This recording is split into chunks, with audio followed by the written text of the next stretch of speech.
नमस्कार, मी विनोद सावंत.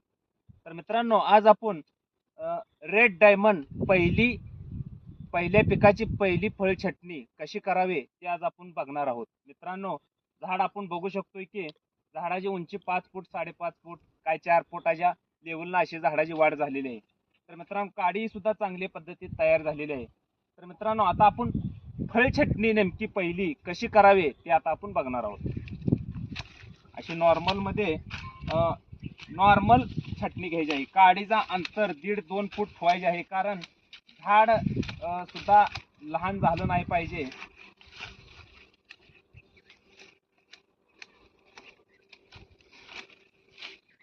आणि मित्रांनो, ज्या अंगावर ज्या काड्या असतात खालच्या साईडला भुई जमिनीजवळ, त्या काड्या एवढ्या पिकाला ठेवायच्या आहेत, कारण झाडाला वरच्या साईडला काडी कमी असल्यामुळं अंगावर काडी सुद्धा एक 2-3 काडी किंवा 4 काडी ठेवायची आहे. आणि पूर्ण असा स्टॉपिंग घ्यायचा आहे.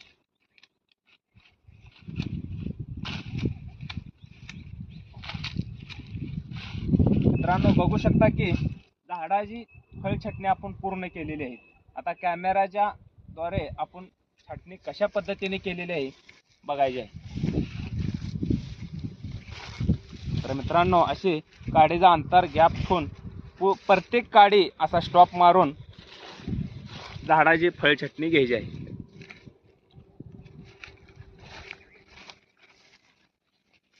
आणि मित्रांनो, छटणी झाल्यानंतर असा जो पाला आहे, आपल्याला पाला काढून घ्यायचा आहे, कारण पाला काढला की बागेला फुटवा एकसारखा आणि लवकर फुटवा निघतो आणि फुटवा चांगला निघतो. त्यासाठी असा छटणी झाल्यानंतर पाला सुद्धा काडीचा काढून घ्यायचा आहे.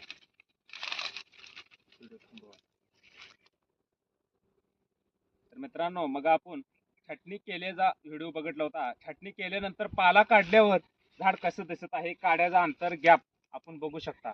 की छटणी झाल्यानंतर असा पाला राहिलेला पाक पूर्ण काढून घ्यायचा आहे. काढल्यानंतर झाडाला असा आपण मी ज्या तुम्हाला अंगावर काडी जो बोललो होतो त्या अशा काड्या राखायच्या आहेत खालच्या साईड. तर मित्रांनो, अशी पेरूची रेड डायमंडची छटणी घ्यायची आहे.